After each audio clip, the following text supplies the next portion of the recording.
Hola, hola, hola. Así, directo. Unidireccionado. Vamos a poner uno nosotros, uno ustedes.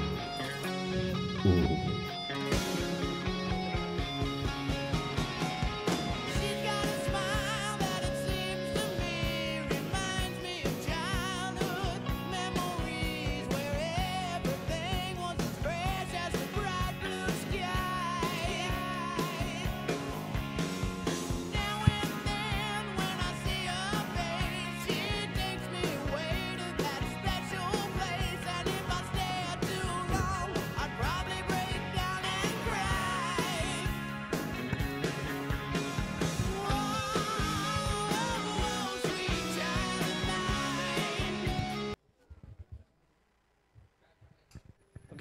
Ahora sí, buenas tardes para todos. Bienvenidos a una edición especial de Off the Records, este programa que transmitimos a través de Radio Centella, que es el afiche que tenemos atrás, el flyer que tenemos atrás, lo que sea, como se llame. Todos los miércoles a partir de las 21 horas tenemos este programa que sale a través de YouTube y a través de Twitch, como en este momento estamos transmitiendo.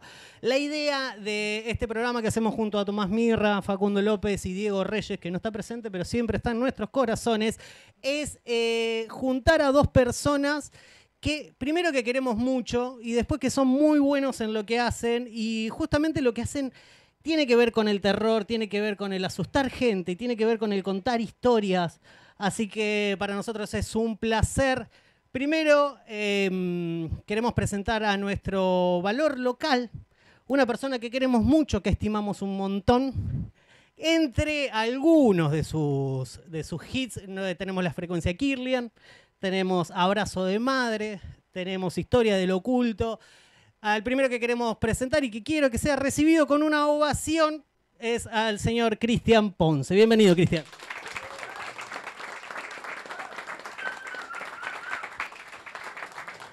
En una de esas se nos ocurrió cruzarlo con un escritor. Y cuando pensábamos en terror, cuando pensábamos en horror y pensábamos en gente agradable y piola, se nos ocurrió el nombre de una persona que escribió en principio La Masacre... Mariana Enríquez. Pero como Mariana no nos atendió, caímos. Pensábamos en La Masacre de Kruger, pensábamos en Para hechizar un cazador y en Una casa para recordar, su último libro. Con ustedes, amigos y amigas, Luciano Lamberti. Ok, me imagino que si estamos en un ámbito en el cual estamos charlando sobre terror en literatura y cine, las palabras Stephen King son palabras mayores mínimamente, ¿no? Quiero creer que todos estamos en el lugar correcto. Y lo nombramos aquí en principio porque, si no me equivoco, en Danza Macabra explica que las obras de género pueden funcionar en 3 niveles. Los primeros 2 niveles son el horror a causa de sensaciones físicas. Y el tercero tiene que ver más con ideas de especulación sin tener algo seguro de lo cual temer, y a eso King le llama terror. Esto es lo que entiende él sobre el género de terror. Como para poder abrir este conversatorio, me encantaría saber qué es lo que entienden ustedes sobre terror y si coinciden con esta diferenciación y ese estilo. Hola, ¿se escucha ahí? Bueno, buenas tardes, gracias por la invitación, muy feliz de estar acá. Yo la verdad, hasta que no me empezaron a llamar de ferias del libro, no sabía muy bien lo que hacía, ¿no? Era como un escritor súper intuitivo, y después me empezaron a llamar con lo del premio. Venga a hablar del terror, Lamberti. Bueno, entonces me puse a leer para saber realmente lo que hacía. O sea, había leído Danza Macabra, que es un libro teórico, pero ahora estoy leyendo como loco libros teóricos para tener que decir en estas oportunidades, porque yo soy intuitivo, digamos, no es que voy a pensar en los niveles de terror y qué sé yo. Son más bien imágenes que cacho en el aire. Tampoco es una decisión, espero no haberte quemado una pregunta, pero no es una decisión consciente de decir voy a escribir una historia de terror, sino que son imágenes que se me aparecen y que un poco escribo la historia alrededor de esa imagen, ¿no? Pero de acuerdo con King, a ver, yo En principio, para mí lo más alto del terror es la pata de mono. Es decir, es el terror donde lo que se muestra es una puerta cerrada y cada uno pone de su propia biblioteca interna, digamos, el bicho, ¿no? Ahora, y esto pasa en el propio King. A veces hay que abrir la puerta, digamos, y hay que ser un poco más pornográfico y mostrar al monstruo, ¿no? A veces la experiencia de terror implica eso, ¿no? Qué sé yo, por ahí yo veo, bueno, pelis, no te quiero quemar el rancho, Ponce, pero no sé, veo pelis donde el terror es como más fino y más sutil, y a veces se va a la mierda de sutil, ¿no? Y yo agradezco un poco, qué sé yo, ahora estoy reviendo ponerle Carpenter, las pelis de Carpenter y qué sé yo, con otra mirada, porque las vi cuando era chico y tenía otra idea. Y sí, a veces es como pasa en The Thing, ¿viste? Esa cosa que en un momento sale y la podemos ver, está buenísimo. Y al mismo tiempo está buenísimo la idea de que cualquiera puede estar infectado, ¿no? Eso yo creo que funciona en ambos niveles. Lo que me gustaría, lo más fino posible, es una puerta cerrada, pero no siempre funciona A así. veces hay que abrir la puerta. A veces hay que abrir la puerta. Igual, de todos modos, yo creo que el terror en literatura y en cine funcionan de modo distinto, digamos. En literatura me parece que es la espera y es la insinuación y tiene que ver más con el suspenso, con aquello que está por llegar, que con abrir de una maldita vez la puerta. Sí, todo lo que dijo Luciano, más o menos. Coincido y comparto. Incluso, bueno, esto de la intuición, me parece que funciona un poco así. Yo, a partir de este año, estoy dando clase en la UNLP de guión. Entonces, nada, estoy leyendo cosas que en su momento, ¿qué me van a decir a mí? ¿Viste? Bien prepotente, alumno de primer año, y ahora digo, no, está buenísimo esto, y me ordena un montón de cosas.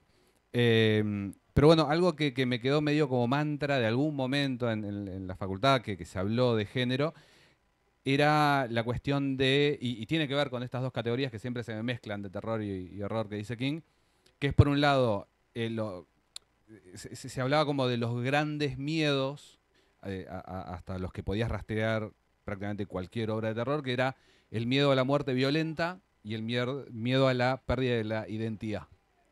¿Qué es esto? Nada, algo más grotesco o slasher o nada, que te duela, estar despierto mientras te estás muriendo.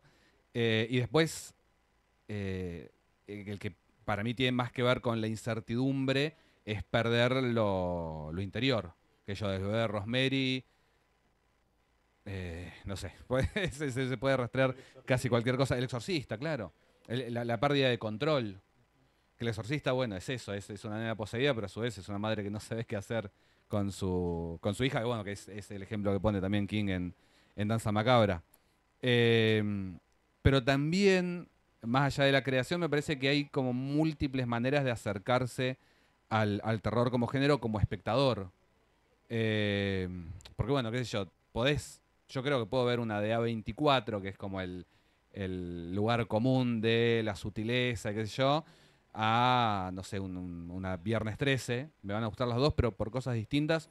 Y me parece que el terror como género, como bolsa, en realidad es tan amplio que más allá de que existen más o menos mecanismos para su creación, también después me parece, muchísimas más maneras de acercarse al género, de interpretarlo y de disfrutarlo. Bien. ¿Ustedes se acuerdan del primer momento en el cual leyeron algo, vieron algo y les causó terror? Aprovecho que ya tengo el micrófono. Sí, de muy chico. Mi vieja laburaba y estudiaba a la noche y yo tenía un hermano muy permisivo, entonces miraba cualquier cosa. Entonces a los 4 o 5 años, recuerdo ver Aullidos, La Profecía, y me sorprende por ahí cuando leo incluso directores o colegas, qué sé yo, gente que le gusta mucho el terror, decir que vieron su primera película de terror a los 12, 13 años, me parece una locura. Perdieron toda su infancia. Es como que se droga de viejo. Claro, ya está la vida después para que te dé miedo. Y bueno, y justamente yo creo que no entendía las películas, pero sí me enganché mucho por, como decimos los jóvenes ahora, el lore, la profecía justamente. Yo recuerdo tener 9, 10 años y saberme toda esa cronología, el muro de Gigael, qué sé yo, todo el mundo ese que inventan en las 3 películas originales de la profecía. Y no entendía, qué sé yo, o sea, sí, aparecía un perro más o menos feo, te podía dar miedo. Hoy por hoy decís, bueno, no sé, miedo a los niños, a adoptar algo raro, miedo a la paternidad y un montón de miedos como más como subyacentes. Pero desde aquel entonces había algo de esos mundos, de esas mitologías que me atraía mucho, y me parece que eso fue lo que me llevó por ese lado más que yo experimentar el terror. Yo empecé a tenerle miedo a las películas de terror, empecé a experimentar el terror muy grande. Yo me acuerdo, si la pregunta es cuándo fue la primera vez que me asusté mirando una película de terror, te diría que fue El Exorcista, pero la vez 10 que la vi, el 2008, 2009, una cosa así. Ya grande, pero entender qué era esa película. No era que el tipo estuvo Oriente, viene, es viejo, tiene un infarto, sino bueno, esto mismo, que lo que dice King, es la pérdida del control, la pérdida de la oportunidad de ayudar a quienes querés. Y tampoco es que conscientemente decís, pobre mina, hija adolescente, no sabe qué hacer. Pero hay una cosa que con la edad te empieza a activar cosas que ni te das cuenta de que se están activando. A ver qué decís ahora, Luciano. Bueno, lo mismo que dijo Cristian. No, lo mismo que dijo Cristian en un sentido porque nuestras infancias deben haber transcurrido más o menos en las mismas décadas, ponele, vos creo que sos más joven, y la experiencia de ser niño en los 90, recién así el joven el tipo. No, pero eran 87, sí, 80, 90. Es muy distinta, ahora que soy padre me doy cuenta, a la experiencia de los niños ahora, que es algodoncitos, no los traten mal. En esa época te fumaban en la cara y te decían, haz lo que quieras, no me rompas los huevos. Entonces nos juntábamos todos los chicos de la primaria, de mi grado, digamos, en la casa del único que tenía videocasetera. O sea, 80s. No voy a ser el joven. Bien 80s, y alquilábamos las películas más tremendas de terror y era divertidísimo, no era una experiencia aterradora. Pero alquilamos, qué sé yo, sobre todo Pesadilla, y Tengo un monstruo en el ropero que no me acuerdo. ¿No? ¿Qué película? Qué buena película. La volví a ver, está en YouTube. Es una comedia, pero es muy buena. Es combatiente que tenía que buscar a su mujer y qué sé yo. Y nada, era como parte de...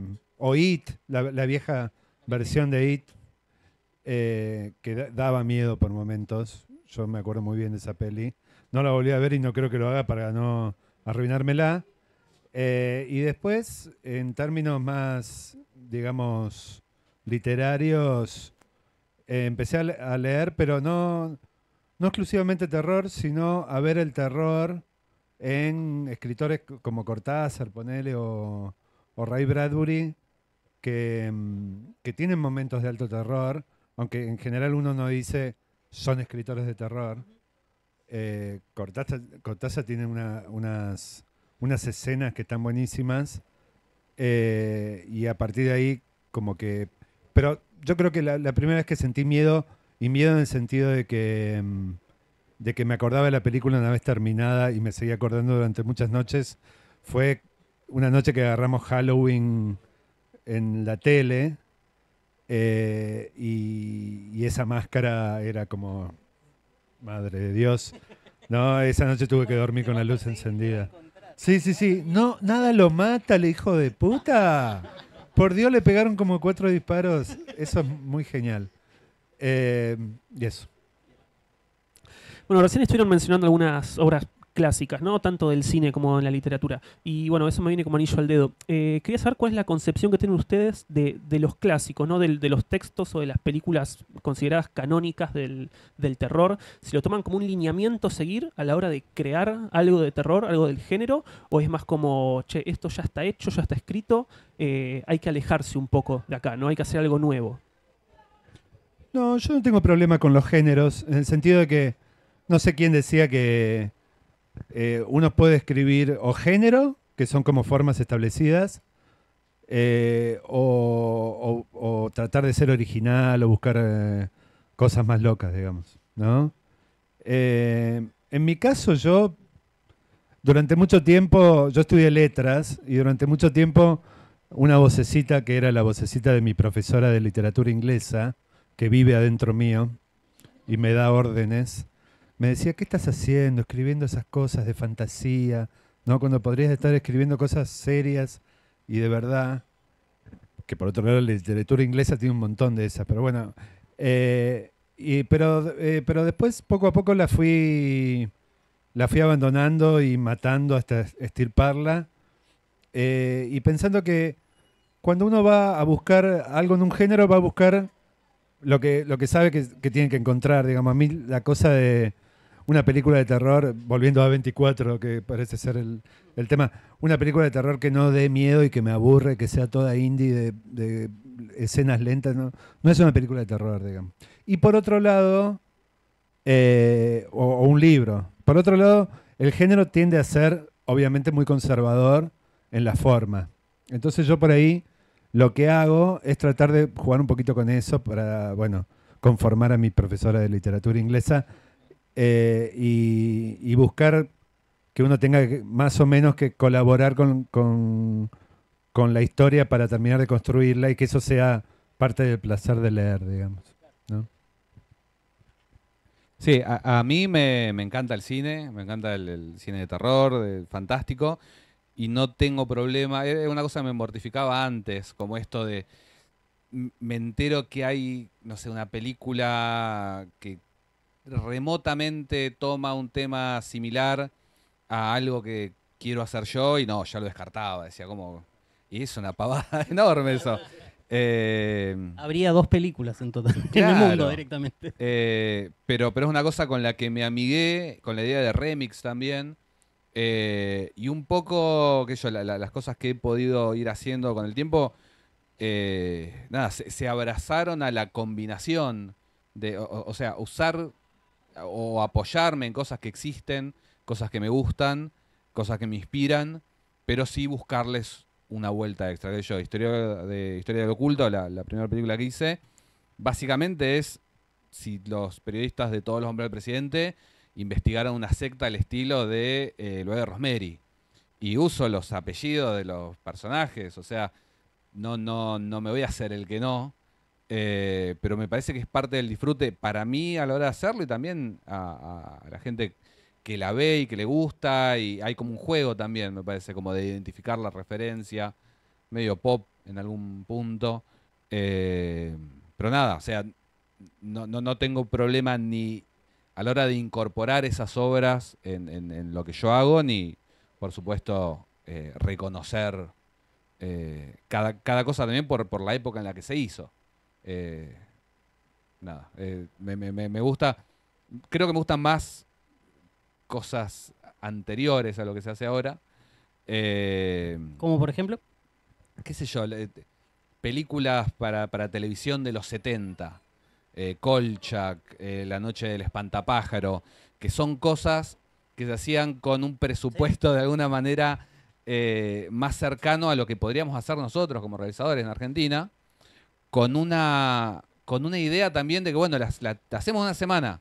Hay una entrevista que subtitulé yo a Richard Curtis, que era el director de Kolchak, y el tipo dice, no, ahora todo se tiene que tratar de algo, tiene que hablar de un tema. Era un periodista que investigó un vampiro. La grabamos en 5 días, se editó y es un clásico. Y hay planos que vos ves al camarógrafo, toda la sombra del camarógrafo. No había tiempo de hacer otra vez. Pero está bien, porque si vos lo ves... O sea, digo, y para mí Kolchak está a la altura, no sé, no es decir del Exorcista, pues bueno, el Exorcista tiene algunos méritos extra, pero en mi panteón personal, ni siquiera decirte algo de, no sé, Placer Culposo, esas jugadas, parece que dentro de lo que eran telefilms, terror, nada, son cosas valiosísimas a la altura que yo, ¿sí? De algo de Friedkin, de Carpenter, de lo que sea. Bien. Los mismos clásicos ya son relecturas y ya son trabajos sobre el pasado. No es que ellos vinieron de la nada, ¿no? Incluso viendo documentales te enterás de que Halloween le dijeron, bueno, hacer una película tema Halloween. ¿No? Como, bueno, transcurre en Halloween, son 2 días, listo. O es un día, digamos, ¿no? Listo, ya está, ¿no? Era como, uno se imagina, porque uno ya lo ve hecho y ya lo ve clásico, cuando en su época tampoco fue clásico, digamos, sino que ahora se volvió clásico. Se imagina que es indestructible, que está todo repensado, y más bien es como, nada, es pensar, está bien, esa obra, justamente Halloween es como, inauguró un género, pero más allá de eso, digamos, todas son relecturas del pasado, ¿no? Sí, John Landis cuando estuvo, no sé, hace como 10 años, que estuvo en Mar del Plata, después dio una charla también en la ENERC, el director de El Hombre Lobo Americano en Londres, de Transilvania, mi amor, por decir las películas de terror que hizo. Él le preguntaban cómo se sentía ahora que había una generación que, bueno, todavía ni siquiera había salido Stranger Things, estaba muy en esto de hacer películas de terror a los 80. ¿Y qué le dirías a la gente que está haciendo ahora, que quiere hacer películas como vos, como Joe Dante?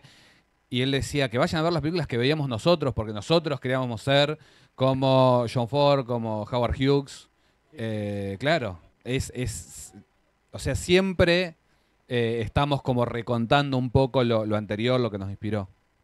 Bien, ahí nos están contando qué es lo que les gusta del género, de lo que les gusta de la literatura, de lo que les gusta de las películas de terror. Sin ánimo de ponerse en juez, porque no es la idea de andar mirando la paja en ojo ajeno, pero ¿cuáles creen que es cuáles son los errores más comunes a la hora de contar una historia de terror, tanto en el cine o en la literatura, que terminan subestimando al lector o a la persona que va al cine a ver una película? En la literatura, tratar de hacer una película escrita, ¿no? Porque no tiene el mismo funcionamiento, no funciona por jump scare, digamos. No, es otro el mecanismo, me parece. Y no voy a hablar del cine porque sería como ridículo, pero quizás yo he visto películas muy malas, digamos, pero con placer, porque no me molesta, pero quizás el terror me parece que es un género esencialmente narrativo. Entonces, si no contás una historia, o más bien lo que haces es mostrar una tras otra imágenes desagradables, te va a dar más miedo eso que involucrarte con los personajes o estar esperando algo que suceda, digamos, ¿no? Igual esas películas, ponele, yo he visto análisis de Hereditary, a mí me encantó Hereditary, y he visto análisis que le hacían mierda y dije, sí, es una mierda, pero igual de todas formas me gusta. ¿No? De todas formas no puedo evitar que no me guste, pero en términos de historia no tiene sentido, de guión, digamos. Y a veces, y contradice todo lo que dije, pero bueno. Decilo vos, Ponce, mejor. No, qué sé yo, es difícil, me parece, identificar esto como que no funciona, porque uno mismo está todo el tiempo tratando de hacer algo que funcione y no siempre funciona. Qué sé yo, creo por un lado que nada, es importante lo de la historia porque esa superficie es la que atrapa de alguna manera al espectador, pero también creo que en algún punto, como que lo ideal sería encontrar un punto medio entre contar una historia más tradicional y lograr generar sensaciones. Yo ahora estoy como mucho más fan de, o sea, si tuve toda esa época que es la que me acercó al terror de el lore y las mitologías y la historia que se contaba, hoy por hoy me parece que estoy como buscando eso, como más sensaciones, que una sensación funcione, porque también, de vuelta, estamos hablando de que te cuentan la misma historia 1.000.000 de veces. ¿Qué logra el director con su equipo para transmitirte algo distinto? O lograr con la misma historia que ya has visto un montón de veces, generarte de vuelta miedo a una posesión demoníaca, que casi nunca funciona. Qué sé yo soy muy fan de David Lynch, que siento que es uno de los grandes directores de terror, aunque nadie nunca lo va a poner como, qué sé yo, Fuego camina conmigo, la película de Twin Peaks, una película aterradora, a la altura del Exorcista, y nadie te va a decir, no, clásico del terror, porque es una cosa... y en ese sentido también me parece que sí como error, o algo por lo menos con lo que yo peleo a la hora de hacer algo, es el riesgo de la sobreexplicación. Justamente apoyarse más en querer contar algo y que quede claro, porque lo importante de la historia es que quede claro todo ese mundo que creas, y descuidar un poco, nada, simplemente el susto. Hereditary, de vuelta, o sea, podés ir uniendo cosas, pero hay un montón de cosas que están agarradas de los pelos y pasan porque sí, pero está buenísima. Y ahí sí, pasé muchísimo miedo en el cine viendo esa película. Me parece que hay eso como un riesgo quizás de no encontrar ese balance. Me parece que las dos cosas son súper importantes. Por un lado, crear una historia, porque también el terror tiene mucho de eso, que ves una historia de fantasmas y bueno, ¿por qué? La mitad de lo divertido es como el policial, digamos. ¿Por qué ese fantasma está dando vueltas? Ves una película de casas embrujadas, ¿por qué esa casa embrujada está embrujada? Siempre tienen su vuelta de tuerca especial. Pero después, a su vez, que te genere algo. Pues si no, nada, estás viendo algo que tiene elementos de una película de terror, pero si no te genera el terror, ¿qué estás viendo?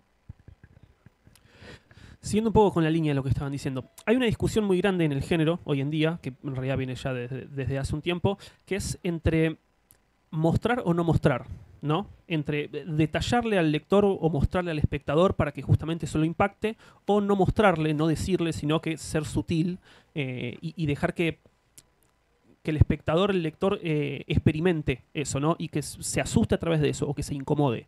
Ustedes como creadores, ¿en qué lado se ponen?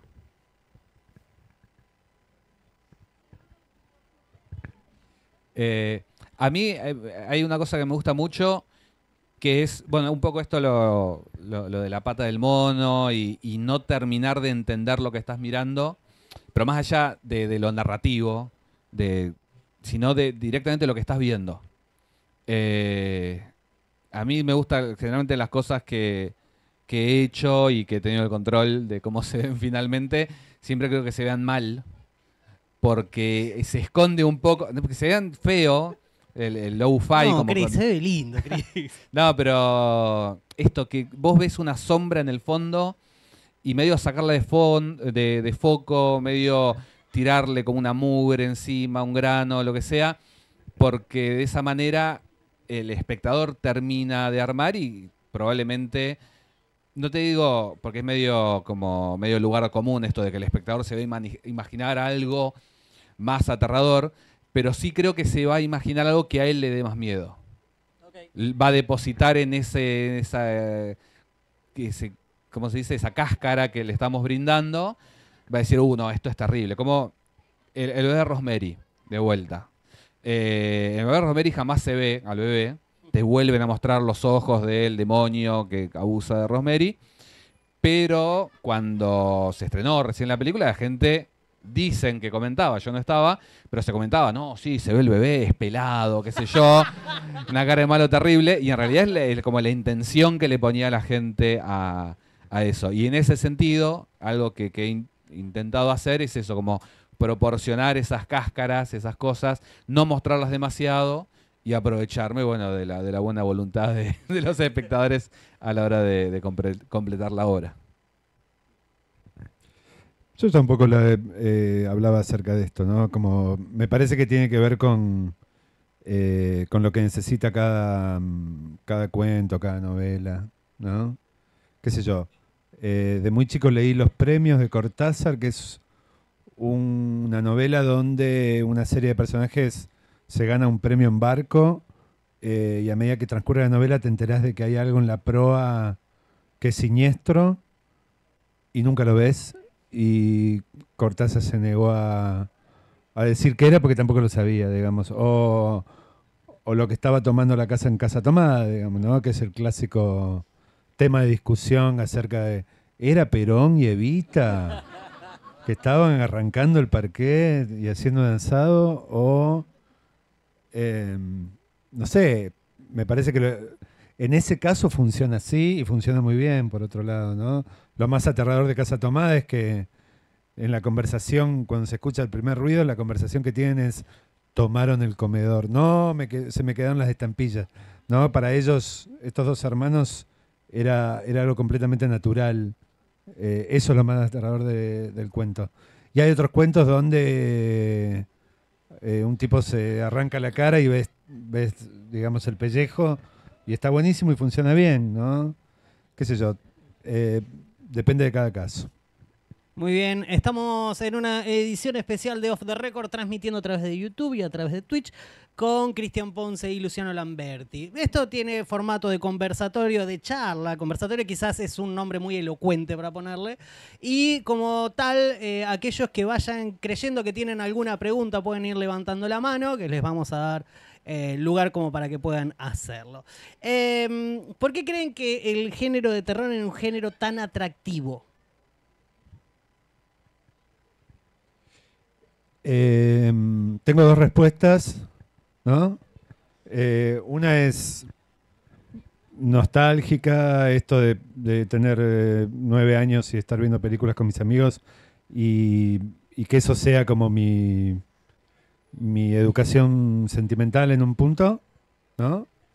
Y otra es que permite hablar de cosas muy jodidas en términos simbólicos, ¿no? Que a veces incluso ni uno mismo las entiende del todo, ¿no?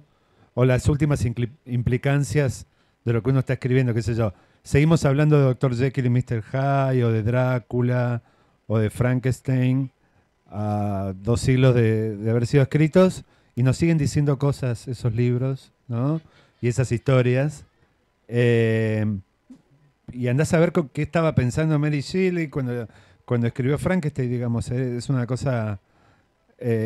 seguramente estaba pensando mucho más de lo que... o distinto a lo que nosotros estamos pensando ahora, digamos. Entonces, esa posibilidad de trabajar con lo simbólico y con la intuición otra vez, por lo menos en términos de cuál es el último significado de lo que estoy escribiendo, a mí me parece muy, muy interesante. Y además yo personalmente siento que cuando escribía, tengo un libro que es como más realista y eran todas parejas que se separaban y digo, qué aburrido, ¿no? Es como, yo de niño nunca hubiera leído sobre parejas que se separaran, ¿no? Era como tan, ¿viste? ¿No? Yo siento que a veces el realismo tiende, por lo menos en literatura, es como que tiende hacia eso, digamos, problemas de pareja. Bueno, pero por ejemplo, Blackwater, que es una saga de libros en los cuales quizás los primeros detractores de esta saga dicen es una serie de libros donde no pasa nada. Que en realidad es una evolución. No lo leyeron, porque pasan muchísimas cosas, ¿no? Hay una mujer que es la recién llegada y que termina... no voy a spoilear nada, chicos, pero léanla, es una saga hermosa. El último libro que al leerlo me hizo sentir como cuando era un niño, porque era como el placer de la lectura. No había guiños, no había cancherismo, no había nada. Era simplemente la historia y ver a esta mujer y el pueblo y todos los personajes. Yo la pasé muy bien. Digo, no. ¿A qué venía la observación? Me olvidé. ¿Por qué es tan atractivo el género? Estábamos hablando. Y yo me metí por Blackwater. Bueno, Blackwater es re loco porque por afuera parece una telenovela, ¿no? Es como un melodrama siempre los libros terminan con que uno se casa o tiene un hijo o regalan el hijo, son así tremendos. Y tiene un elemento fantástico que va recorriéndolo todo y anudándolo todo, que está buenísimo. Y me parece que conviven bien ahí las parejas que se separan con lo fantástico. Pling. Bueno, yo tengo la cuota esa nostálgica, definitivamente. Nada, una obsesión con mi propia infancia, con las cosas que miraba y con quién las miraba. Después me es muy atractivo estéticamente. Está vinculado con esto de la mitología, pero que hay temas que de pronto me empiezo a meter en determinada cosa hasta que un poco la quemo y paso a otra, que yo estoy por cumplir 10 años, ponele, de investigar cosas de ocultismo, organizaciones secretas. El resultado de eso fue historia de oculto en algún punto. Y medio como que ya era algo, temas que me ponían nervioso, que miraba así medio como sin mirar y ya medio como que hice la catarsis. Ya medio que ya está, lo quemé. Y después finalmente, por eso sería como superficial en lo aparente, digamos. Pero después, básicamente hago terapia. Porque es mi manera, una manera muy lenta y cara de hacer terapia. Pero bueno, la cuestión de que cada cosa que he escrito y que he intentado llevar adelante, producir, tiene que ver con mis propias ansiedades. Y terapia vale como 30 lucas. Pero Y hacer hoy una en día- película. Es un poco No, y tenés caro. vos imaginate que tuvieras que convencer 50 personas a que vayan a hacer terapia con vos 12 horas por día, como 3 semanas. No va nadie. A mí de chico no me abrazaban tanto. Pongan plata para hacer la película. Pero es más difícil también, es más difícil. Le tengo demasiado respeto a la escritura. Justamente por esto, por lo que decías, yo siento que si escribiese algo, si intentara escribir algo, me saldría esto como un guión extendido, como algo que pretende ser más cinematográfico que literario. Quizás es también porque lo que más consumo. Intenté leer Tomás Ligotti, no sé si has leído, y no pude, porque es literatura pura y dura, y estás como 5 páginas y no hay nadie que conozca a otra persona ni nada. Está buenísimo, pero bueno, nada, es como una aspiración y siento que, nada, estoy bien por ahora. Veremos. Parece que le está por pegar el tema del cine argentino. Va a ser muy fácil hacer películas, va a ser un negocio para todos, así que es el momento. No sé si eventualmente habrá que buscar otros formatos. Sí, en cualquier momento, en cualquier momento. Y después me parece, porque esto es nosotros, que nos parece, porque es atractivo para nosotros. Después creo que en general el terror es atractivo porque es lindo asustarse en un ambiente controlado.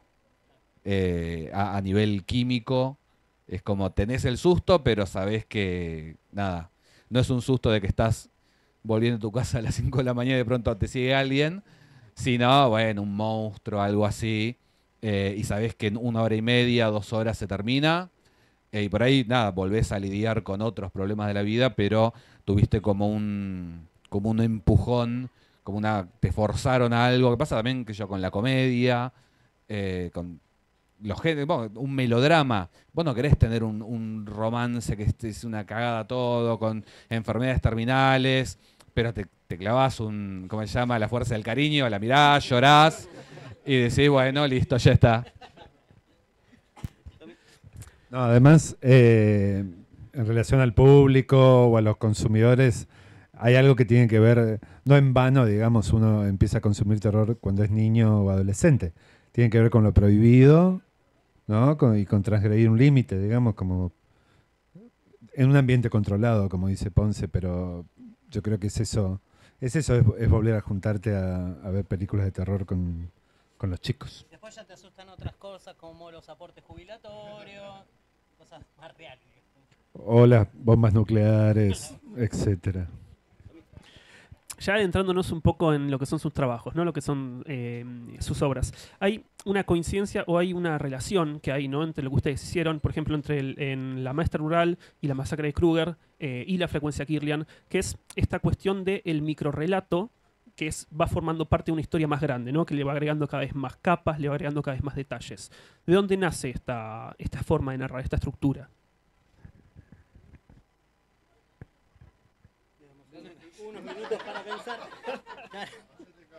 Nosotros tendríamos que haber charlado esto antes.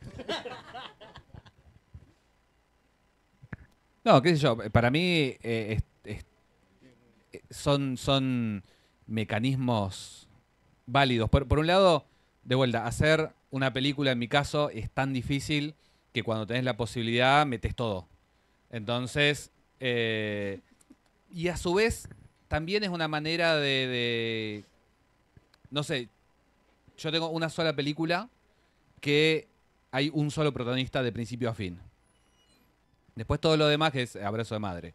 Después todo lo demás, Historia del Oculto, yo lo escribí casi como 3 películas distintas y medio que después tenía todas las escenas de la piba que está en la calle, los que están en la casa, el programa de televisión. Y después básicamente edité el guión. La Frecuencia Kirlian, que ahora estamos terminando de hacer una peli, también es una antología, son 5 historias. No sé si es porque es más fácil o porque me permite abarcar más temas. Otra película que grabamos ahora hace un tiempito, que va a estar en algún momento del año que viene, de vuelta, tiene el formato de un programa de televisión y hay 5 personajes y casi que cada bloque de este programa de televisión está centrado en uno de los personajes. Entonces, de vuelta, no es una película de antología, pero son 5 historias de alguna manera que se van hilvanando y van armando algo más grande. No sé si tiene que ver con consumos, con la televisión. Yo en muchos puntos siento que me formó a la hora de contar o intentar contar cosas, me formó mucho más la tele que el cine. Digo, mis obsesiones más grandes están más vinculadas con la televisión que con el cine. Y por ahí tiene que ver con eso, con la, ¿cómo se dice? La atomización de los relatos y no sé, y la serialidad, no sé, construir algo a partir de muchas cosas. Sí, yo creo, en relación a lo que está diciendo Cristian, que vivimos, digo, más allá, para mí la literatura vive otra época que no es esta época de pasar reels, digamos. Vive como te hace ingresar en otra temporalidad, ¿no? Pero de todas formas, por un lado, yo tengo terror a que mi lector se aburra, entonces siempre lo estoy haciendo piruetas para evitarlo, ¿no? Por un lado, y me gusta lo fragmentario, me gusta Roberto Bolaño, y me gusta, en una época leía como obsesivo a Los Detectives Salvajes. Entonces dije, bueno, agarrar ese formato y ver si puedo contar con ese formato una historia de terror, digamos. Me parecía que estaba bueno. Y por otro lado, después, como justificación, encontré que tanto Frankenstein como Drácula son novelas epistolares y son novelas fragmentarias en un punto, ¿no? Como que tienen un abordaje que en la época debe haber sido como mirar reels en Instagram, digamos, como muy rápido. ¡Ay, no! Drácula, no vayas tan rápido que me volvés loco. Y por un lado tiene que ver con eso, con el pop y con el consumo masivo, que esas novelas querían ser eso. Y por otro, con algo que es fundamental en el género, que es que no hay una verdad, digamos, que no hay una realidad. Que esto está bueno para festivales, Ponce, lo podés llevar, te lo regalo. No hay una verdad unívoca, digamos, en el terror, sino precisamente lo que se pone en duda es la existencia de esa realidad. Porque si aparece un bicho monstruoso, entonces todo lo que aprendiste en el cole no te sirve, digamos, ¿no? Hay que contar de nuevo la historia. Es otro paradigma, digamos, ¿no? Como un paradigma de un presidente enano y loco. Es otro paradigma, No entonces sabíamos cómo lidiar con hay eso. que contar de nuevo la historia. Y pienso, y yo lo justifico así en términos filosóficos, cuando en realidad es lo que me sale. Fenómeno. Una vez te escuché decir, Luciano, que todos somos monstruos. Lo que hace la civilización es mantener la puerta cerrada. Qué lindo. Que es muy... No hay Primero, muy linda nada frase. que agregar, señor juez. ¿Qué voy a decir? La imagen del monstruo es algo que se ha mantenido a lo largo del tiempo también, tanto en el cine y en la literatura. Explícate. Explícate. ¿Cómo? Si la explico, la arruino. Es como abrir la puerta. Pero claro, la idea es que llega un punto en el cual la civilización te domestica de tal manera que no permite que salga tu monstruo interno, digamos. Es decir, llega un punto en el cual o salgo a matar gente o escribo libros. Tampoco para tanto. No soy tan interesante como para matar gente, digamos, ni siquiera. No, yo creo que lo que te da el monstruo en general es la posibilidad del mal absoluto, ¿no? Que está bueno pensar en que existe el mal, ¿no? Ahora estamos en una época donde todo se relativiza. No, era malo, pero en el fondo tocaba el violín, digamos. No, hay malos que son malos y leyendo a King, ponerle el hombre de traje negro, que es el encuentro de un niño con el diablo, no es un hombre malo, es el maldito diablo y se le ven las llamas en los ojos, digamos, ¿no? Eso te da, para mí es religioso, en el sentido como más puro del término, porque si existe esa clase de mal, entonces existe el bien, ¿no? Y no es que seamos todos el diablo en un punto, digamos. Existe el diablo y existe el mal. Me parece que aislar esa clase de monstruos es interesante. Después sí hay, obvio, está el monstruo a lo Tim Burton, digamos, que en el fondo era bueno. Pero el monstruo y el mal, incluso en términos realistas, ¿no? Vos pensás ya que hablaba de Bolaño, en una parte de 2666, que son la parte de los crímenes, es una enumeración de 200 mujeres encontradas en los basurales y baldíos y asesinadas y violadas, una cosa tremenda. Es el mal, digamos, ¿no? No hay un solo culpable, sino que es una especie de entidad más grande, digamos, ¿no? ¿Y cómo es el manejo del monstruo, por ponerle alguna figura, en el cine?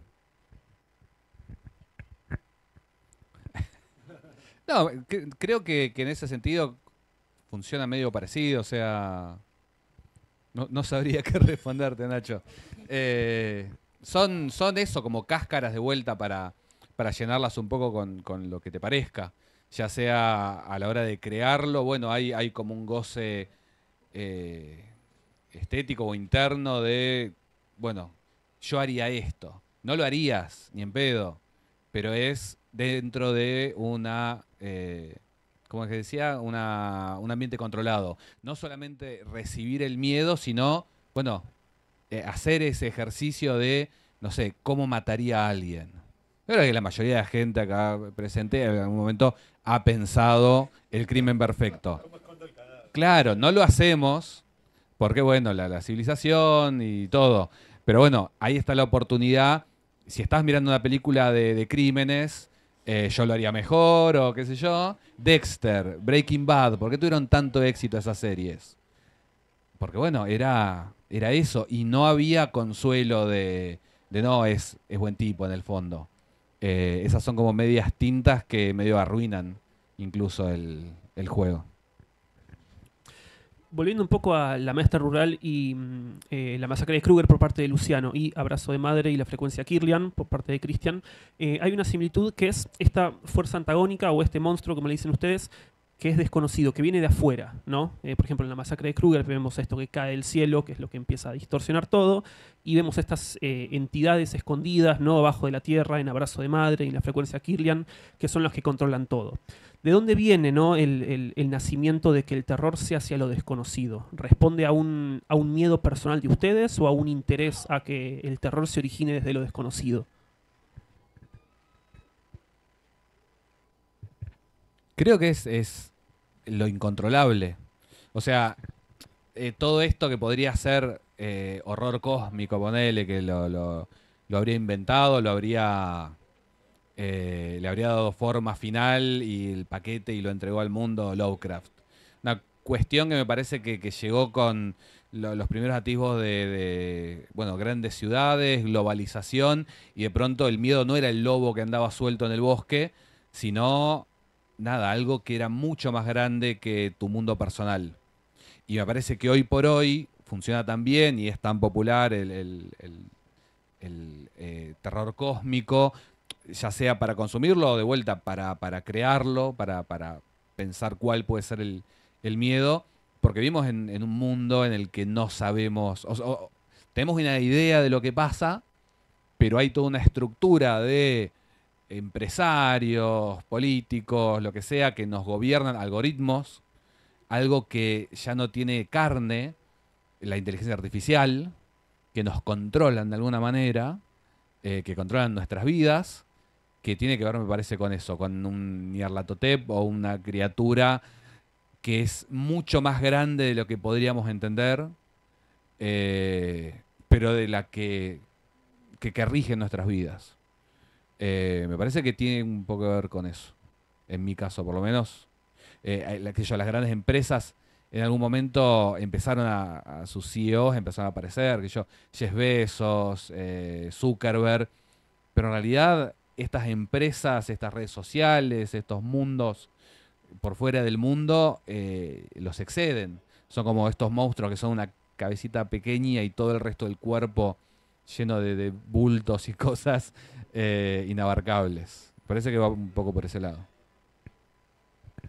De verdad lo dijo re lindo y no quiero agregar nada. No, nada más que yo no soy muy fan de Lovecraft. Me jode cómo está escrito, digamos, me parece, o sea, es como esos escritores que tienen muy buenas ideas, que hay un montón, ¿no? Pero demasiados adjetivos, y sin embargo, estas dos novelas como que de un modo lo tocan, ¿no? Es rarísimo porque no es como mi escritor que vos decís, me formé leyéndolo, ni en pedo. Cuando terminé La Masacre, se la pasé a Carlitos Busquet, con infinito horror, porque era tremendo corrigiendo.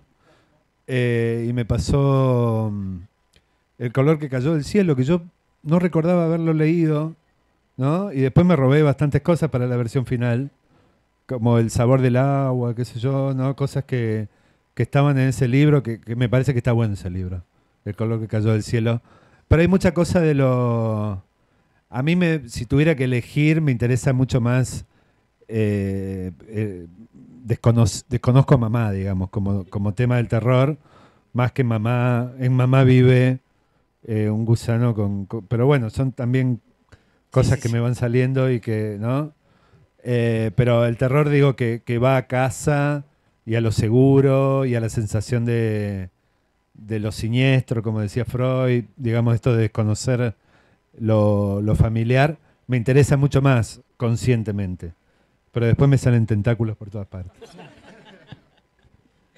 Si tuvieran que conservar una obra para explicarle a alguien que no sabe nada sobre el terror, ¿qué obra podrían ustedes conservar para decir, esto es terror? Bueno, Cementerio de Animales o La pata de mono. Y yo creo que El Exorcista. Parece que es la película de terror más acabada. No es ni siquiera mi favorita, pero me parece que conjuga muy bien esas cosas por las que yo considero que funciona bien, para mí por lo menos, una película de terror. ¿Y propias? No, perdón. ¿Por qué es tan buena El Exorcista? Yo siento que es buena, pero ¿cómo lo podés explicar en términos? ¿Por qué se diferencia de las grandes películas de terror de los 70? No, yo creo que está muy bien actuada, es como muy verosímil. Me parece que crea primero un mundo. Bueno, la película dura, ponele 2 horas y cuarto, y la última media hora es el exorcismo. Entonces te crea, claro, un mundo súper realista, pero súper angustiante, porque la mina va agotando todas las posibilidades de ayudar a su hija, y de pronto la única posibilidad es lo imposible. Y eso me parece que es lo más aterrador, por más que le dé vuelta la cabeza, o aquellas cosas que agregaron cuando baja medio caminando para atrás, que son pavadas de última, como más efectistas. Me parece que toda la película tiene como algo que a su vez tiene que ver con el momento que se estaba viviendo. El cine yankee de los 70 tiene como una cosa muy, muy real, muy claro, exactamente. No por nada, bueno, es el director de Contacto Francia. Un genio, era un forro Friedkin, pero era un genio. Y me parece, bueno, de vuelta, volviendo siempre a Danza Macabra, qué sé yo, tiene eso, me parece, los dos niveles de lo aparente y lo subyacente, las dos historias. La de la piba poseída, fantástico, funciona, pero a su vez, ¿qué le pasa a estos personajes? Porque no es solamente la madre y su hija, es el padre Carras, que también está en deuda con... El padre Carras, que para mí es el héroe del cine a la altura de Rocky. Tiene esa cosa icónica también, que es... boxea también. Sí, sí, sí, sí. Es fantástico, mediterráneo, todo. Y yo sé que esto es como elegir entre hijos, que uno es difícil elegir el hijo favorito. Si ustedes tuvieran que elegir una obra propia, solamente una obra propia para mostrar, ¿cuál es la que más los identificaría? Bueno, yo tengo un hit que es un cuento, ¿no? Odio que me recuerden ese cuento, porque es como mi solo le pido a Dios, es como mi creep. Lo tengo que cantar en todos los recitales y ya me tiene harto, que se llama La canción que cantamos todos los días. Y lo odio... ¡Ah, woo! Y lo odio profundamente porque encima es una idea robada. Hay un escritor que se llama Hawthorne, que es norteamericano, que es el de La letra escarlata y Wakefield. Es un cuentista impresionante, les recomiendo sus cuentos enfáticamente. Que tenía un cuaderno de notas donde escribía ideas para cuento que después no llegó a escribir porque en esa edad te morías a los 30 años de un... Estornudabas y te morías, digamos, caías muerto. Claro, claro. Y tenía un montón de ideas, entonces yo agarré una y escribí un cuento bajo esa idea, que es de todo, digo, es como... Estaba en ese... Justo yo tenía un libro que tenía como sus ideas en una especie de epílogo. Y después el cuento le gusta a un montón de gente, no sé por qué, si no escribiría 10.000 cuentos como ese, claro, para llenarme de dinero, pero ese, en términos de lectores, me parece que gusta mucho, aunque a mí me gustan otras cosas, qué sé yo.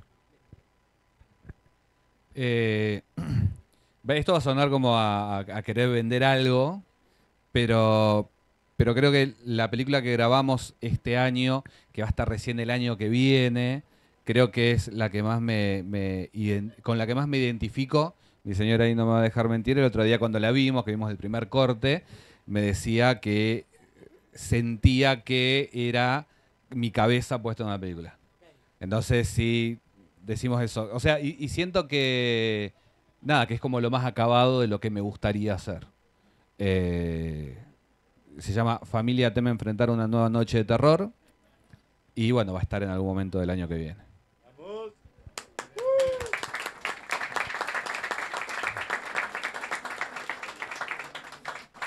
Bueno, hablando de cosas de terror, quería saber cuál es su opinión en cuanto a la crítica, ¿no? Teniendo en cuenta que la crítica vive, o al menos vivió, menospreciando lo que es el género terror, ¿no? Siempre se sabe que la crítica, por ejemplo, nunca nomina premios, ¿no?, al cine de terror, al menos a los Oscar o premios más a ese nivel, y también a lo que es el terror en la literatura. Quiero saber si ustedes le dan bola a la crítica.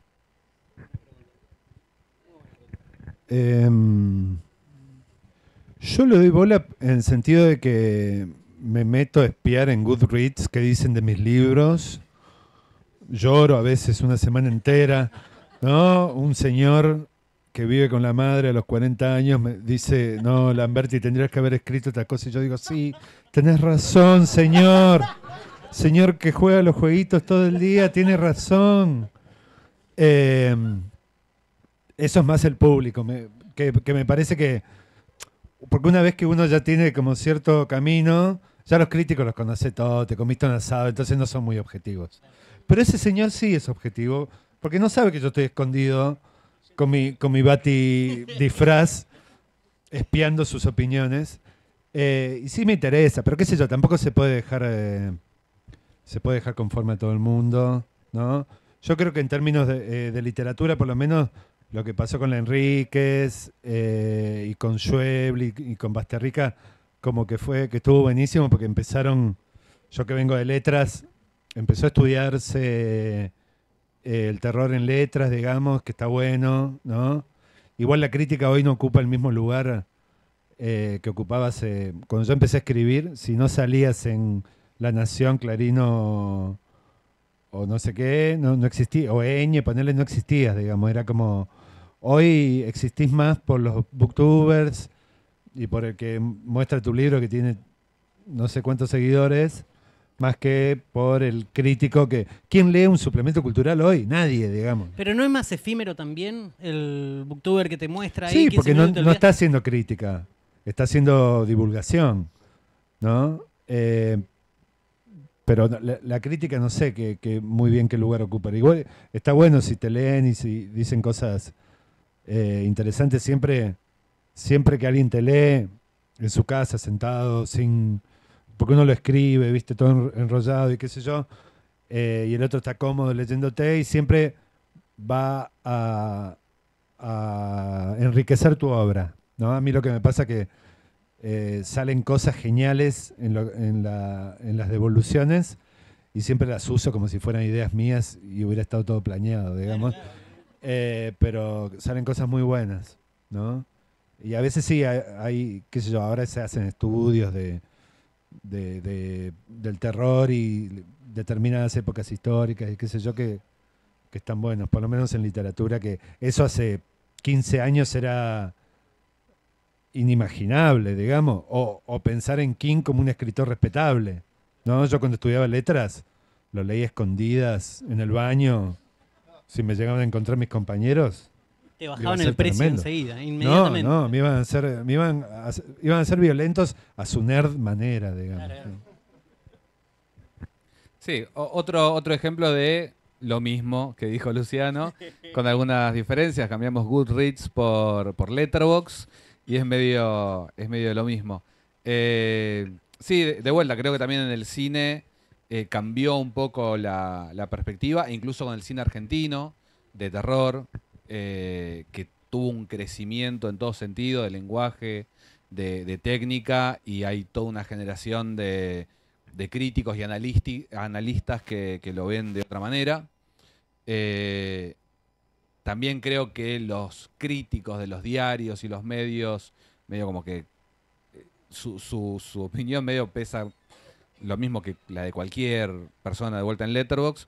Lo que sí, nada, y también lo dijo Luciano, lo que sí le doy más bola y que me copa más es cuando surgen por ahí piezas más de ensayo, de análisis.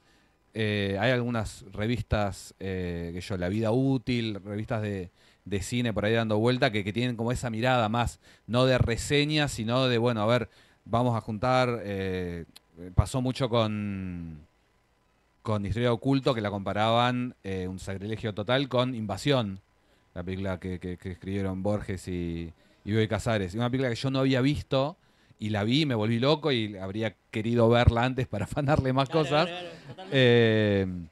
Pero me gusta eso, digamos. Es lindo, obviamente, es lindo cuando funciona, cuando tenés 3 estrellitas y media, 4 en Letterboxd, cuando tenés 2 o 1 es un bajón. Pero eso sí es como más efímero. Y pronto cuando mis 2 películas están en Netflix, que es la plataforma que la gente ama odiar, pero que es de todas maneras como la que más alcance tiene, así que hay muchísimas reviews y críticas y qué sé yo. Entonces, después de la primera semana, primer mes, ya no las vas a ver. Pero sí de pronto aparece, no sé, un video, un texto que tiene un poquito más de vuelo. Yo soy muy fan del análisis, incluso escribiendo y de flashear, ¿viste? Por ahí son cosas, y no importa que el escritor el director haya pensado eso. Si yo desde mi obra analítica le doy entidad a eso, es como una nueva obra a su vez. Entonces, me gusta hacerlo, me gusta leerlo y me gusta cuando se aplica, digamos, a algo que escribí yo porque le da como una vida extra. Bien, estamos con Luciano Lamberti y Cristian Ponce en esta emisión especial de Off the Records. Hay un momento que es odioso en las presentaciones de libros, en las que se llenan de amigos y cosas por el estilo, que es cuando el que está de este lado dice, ahora el que quiere hacer una pregunta, y todos se miran entre sí, incómodos, y por ahí salta papá de aquel lado y te dice, ¿cuánto tardaste en escribirlo? Así que para evitar ese momento, estamos llegando casi al final del conversatorio. Los que quieren hacer una pregunta van levantando la mano, aprovechando que los tenemos acá ellos dos. Yo voy a ir mirando, el que le pasamos la pregunta. Un terreno que no se puede controlar es el de la sobreinterpretación del espectador, del lector y cosas por el estilo, ¿verdad? ¿Han recibido sobreinterpretaciones de su material que jamás se hubieran imaginado que le podía pasar a un lector, a un espectador? Sí, es un poco lo que te decía. No se me ocurre ahora una que haya sido súper inaudita, pero, por ejemplo, con Historia del Oculto, inmediatamente apareció una lógica lectura que vinculaba la película con la última dictadura cívico-militar.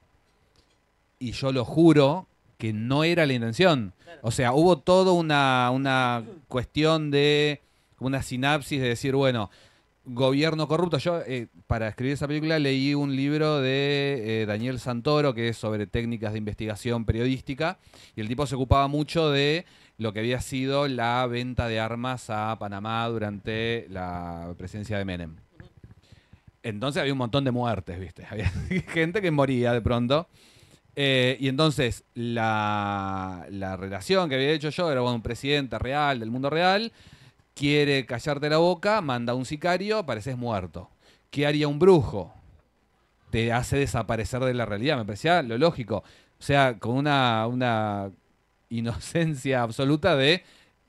Creo que nunca se dice desaparecido, pero sí, bueno, lo borraban de la realidad.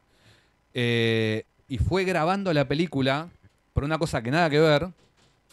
Hay un momento que están por ahí por hacer como una ritual con hongos, qué sé yo, y Nadia Lozano le vendan los ojos, estamos viendo el plano, y era idéntico al póster de Garage Olimpo. Y era como... Así nos quedamos pensando y pasó. Y bueno, después sí, cuando se estrenó la película empezaron a salir esas lecturas que me parecen bárbaros. O sea, yo lo que sí he tenido la suerte, creo, es que por ahora las lecturas que han salido, aunque no fueran las que yo pensaba, siempre he estado de acuerdo ideológicamente. Nunca salió nadie a hacer una lectura que me queme, digamos, que me lleve a un lugar en el que no estoy cómodo. Pero bueno, siendo eso algo que era como súper obvio, que yo no había pensado, bueno, fue como quizás la primera sorpresa. Después sí, ¿qué es lo que está pasando? Porque una cosa que fue a propósito fue como manejar mucho la ambigüedad en la información de lo que pasa en la película. ¿Qué está pasando? ¿Qué es lo que saben los periodistas de esta película? ¿Y qué es lo que están haciendo este presidente brujo con los nenes, el futuro, qué sé yo? Y eso sí era muy lindo también ver los finales explicados que hay en YouTube, que ninguno le pegó, pero que están buenísimos, porque decís, bueno, nosotros quisimos darle las herramientas. Yo me acuerdo que esto fue... la película está muy inspirada por Todos los hombres del presidente, y justo antes había salido The Post, la de Spielberg, que es como una especie de precuela a Todos los hombres del presidente. Termina justo, parecía como una película de los Avengers, porque termina con la misma escena con la que abre la película de Robert Redford. Y una crítica muy mala que había de The Post en general es que no le daba oportunidad al espectador de ser parte de este juego de detectives. Que Todos los hombres del presidente no te contaba demasiado, te daba las pistas y vos tenías un poco que armar. Entonces, bueno, nosotros quisimos hacer eso, darle las pistas al espectador y que arme.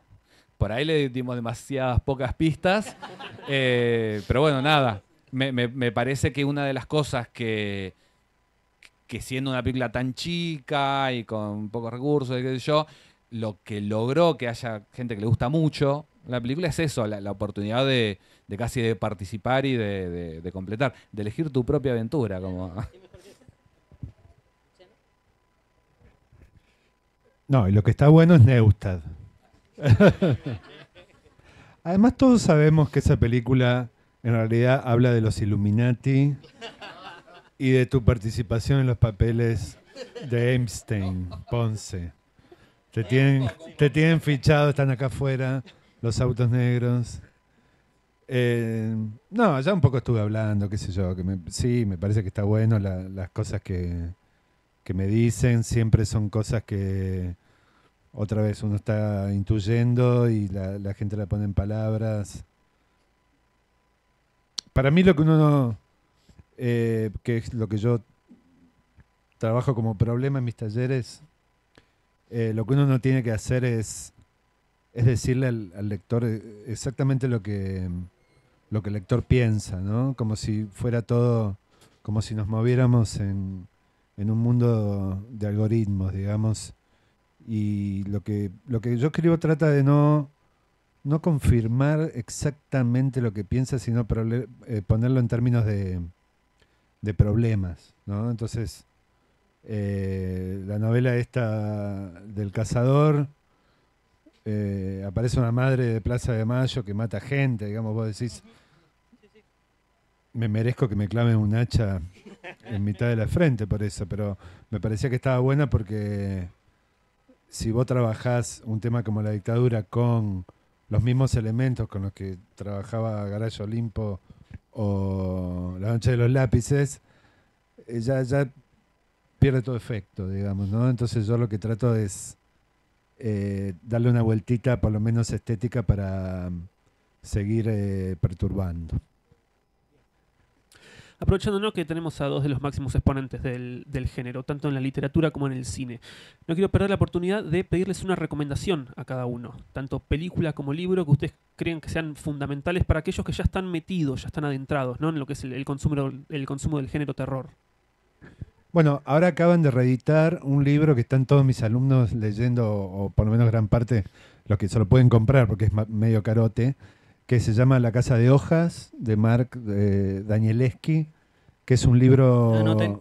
La Casa de Hojas. Salvareza, ¿lo tenemos en la librería, La Casa de Hojas? No.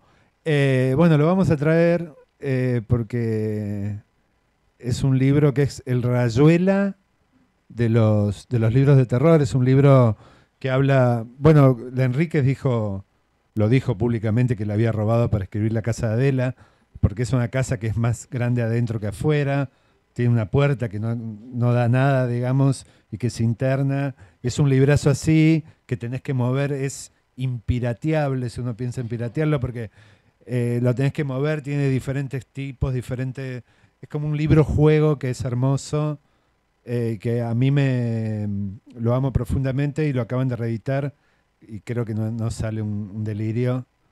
Y si no... Volviendo al tema de las posesiones, que uno dice, ¿qué se puede hacer con eso? Hay un libro de Paul Tremblay que se llama Una cabeza llena de fantasmas, que vuelve a contar una historia de posesión y vuelve a estar recontra buena, ¿no? Vos decís, va a ser un embole y está recontra buena, así todo.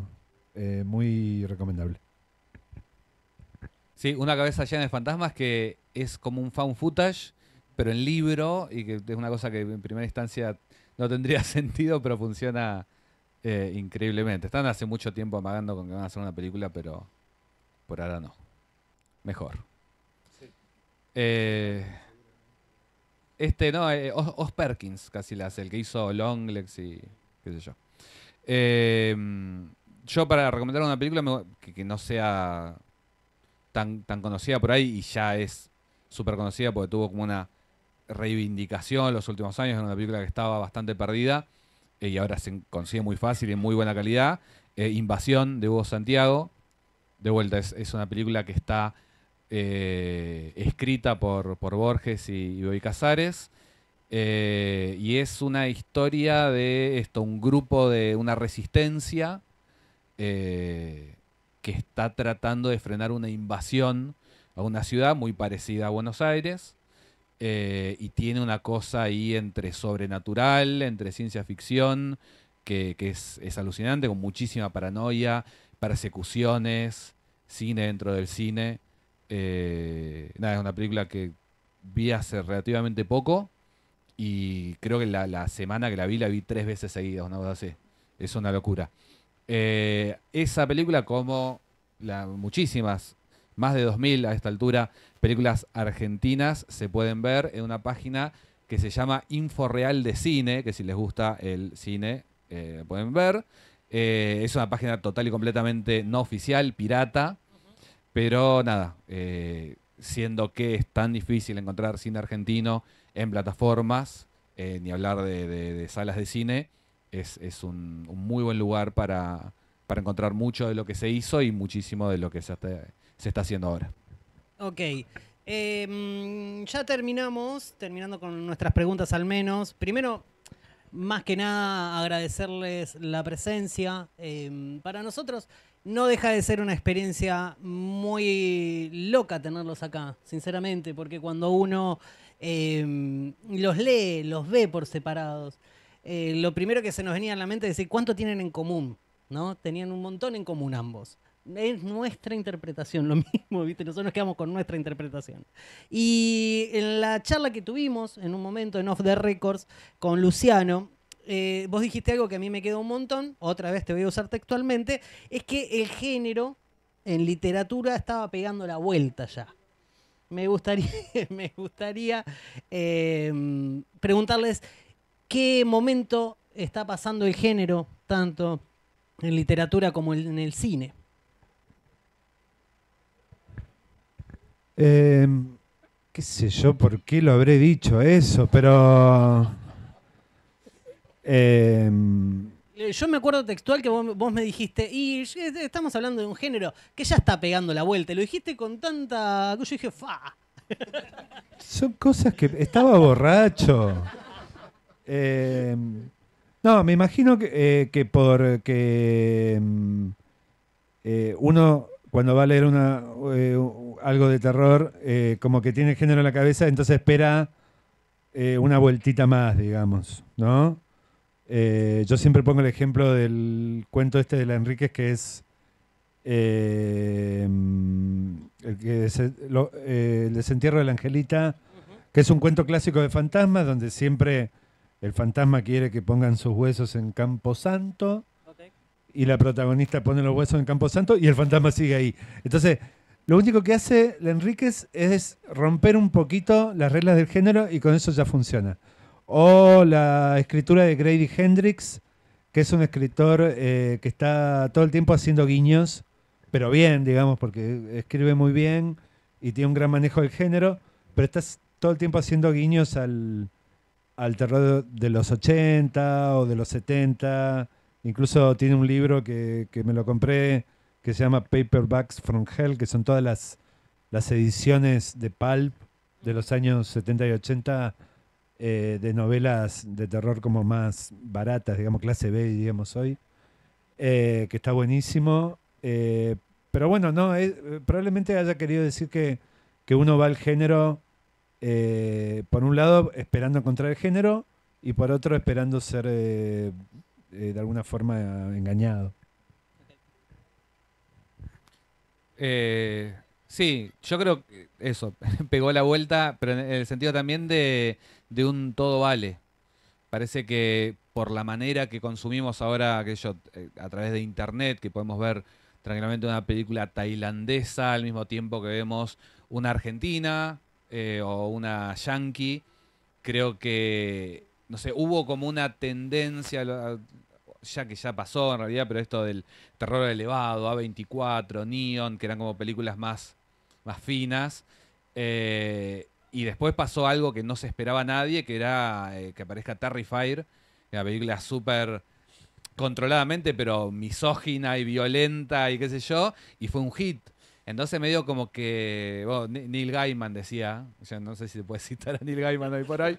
Hay que ver que... Pero bueno, es como el momento en el que se puede hacer cualquier cosa, el momento de arriesgarse, porque no hay nada que esté probado que funciona ya a esta altura. ya todas las fórmulas se vencieron.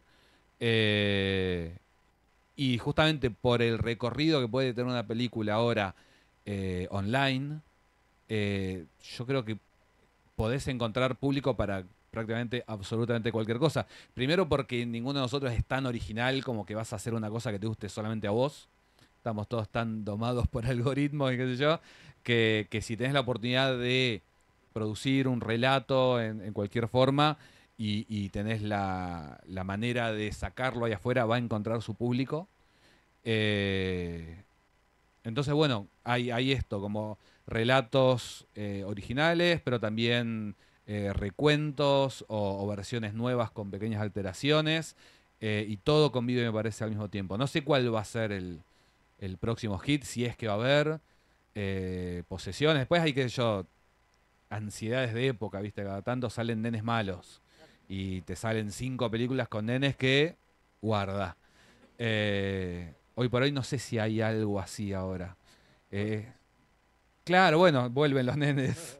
El último hit, la hora de la desaparición, pero que yo al mismo tiempo sale ahora a fin de año una película de fantasmas, pero que es toda desde el punto de vista de un perro. Y es algo que se ha hecho incluso. Está esta película, una novela, Thor, de un perro también que enfrentaba a un hombre lobo, qué sé yo. Pero nada, sin ser algo 100% original, sí es original para el cine.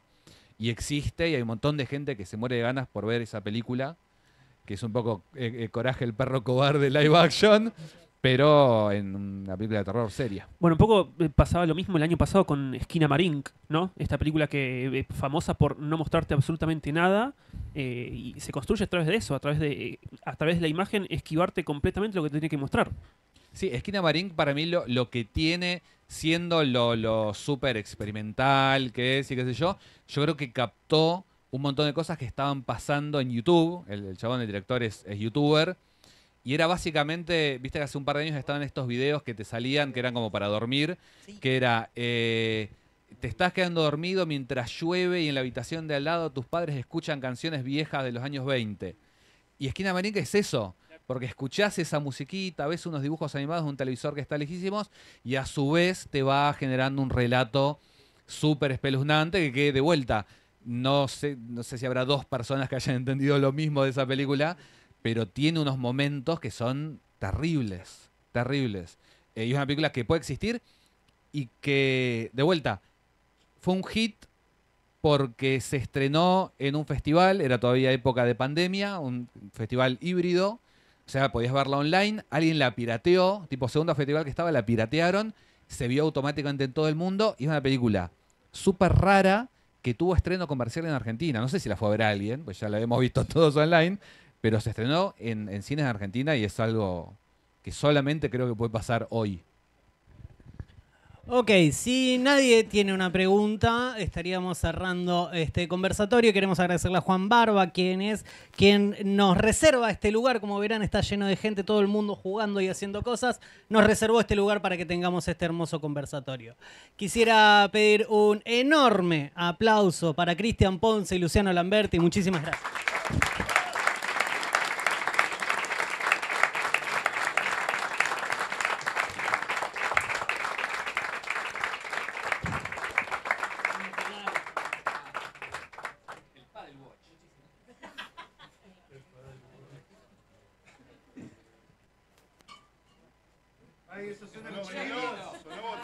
Son libros.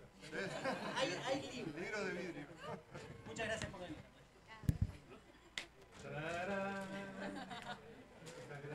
Sé que no toman, pero Lo regalamos, dale.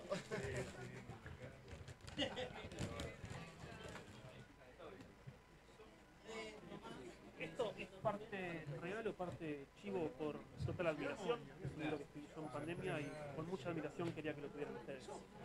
Muchísimas gracias.